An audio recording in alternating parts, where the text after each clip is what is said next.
This is the Shokz OpenComm UC. This is connected to my PC via the little USB dongle, which is already Bluetooth paired. So you don't have to put it in Bluetooth pairing mode. It comes paired with the USB dongle. So at the moment you plug the USB dongle in and you power it on, it's already paired and connected. Now, the OpenComm UC does not pair with a regular mobile phone. That's what the Shokz OpenRun Pro is for. If you want to use it more for your phone, this is more for your PC. The mic, I keep testing the mic over and over with various USB ports and various receivers, and I gotta say, the mic keeps cutting in and out. The Bluetooth mic is not as good, but some of that problem is with Windows because Bluetooth on mobile phones, mics are better than Bluetooth on Windows. So the mic isn't ideal. I don't really use the mic much because the mic does sound a little robotic and it cuts in and out. One thing I noticed about the OpenComm UC is it's way more prone for me, like doing head turns or tilts, at creating interruptions in that Bluetooth signal. Now, when I'm listening to the OpenComm UC, I can go easily 20 feet away and I still hear my sound just fine. I can start hearing cutting in and out when I go all the way out to the backyard, but it has about the normal expected Bluetooth range of 20 to 30 feet, just fine. The mic itself, though, not overly impressed with the mic. I'm still doing more tests, but the mic just cuts in and out too much, especially if I'm very animated when I talk, and the more I move around, it just causes that Bluetooth signal for the mic to just be a little choppy. So not so thrilled with the mic. I'm more thrilled with the OpenRun Pro's mic on the phone than I am with the UC mic on the PC. Again, OpenComm UC and the OpenRun Pro both sound good. Now here's what I want to talk about.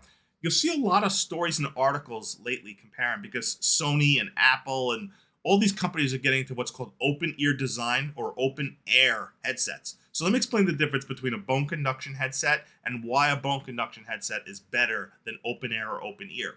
So the way it works with an open ear headset or what's called open air is that's basically just like having normal speakers that just blast sound towards your ear.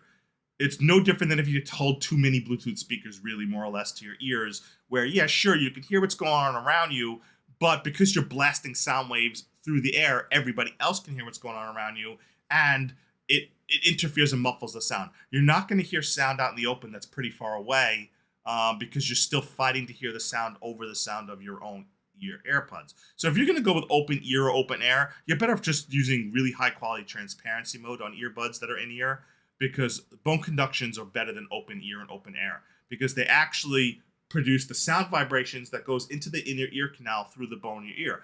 Now, they do produce some audible sound if you are standing really close to them, but not nearly as much as open air earbuds or ones that they call them open air or open earbuds.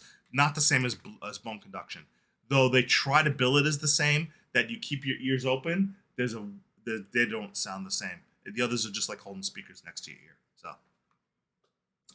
I like the bone conduction headphones. I use them all the time because I like having my ears open. I like hearing what's going around me. And both of these versions of the Shokz have just the simple tap to stop, pause, pick up a call, whatever buttons on the side, and volume controls on the base. The only thing was with both of them is they charge with this unique proprietary magnetic pin connector versus USB-C, which is weird because the OpenMove charges with USB-C. So it just snaps on right there and you charge it. But if you're going away for a trip on a long period of time, you got to make sure you bring a cable with you because you only get about 6 to 8 hours of battery life. And honestly, it says up to 8, but I rarely get more than 6 or 7 hours of battery life on them. So you're going to want to make sure you bring your proprietary cable with you to charge them and not lose it. So that's just something to know about those.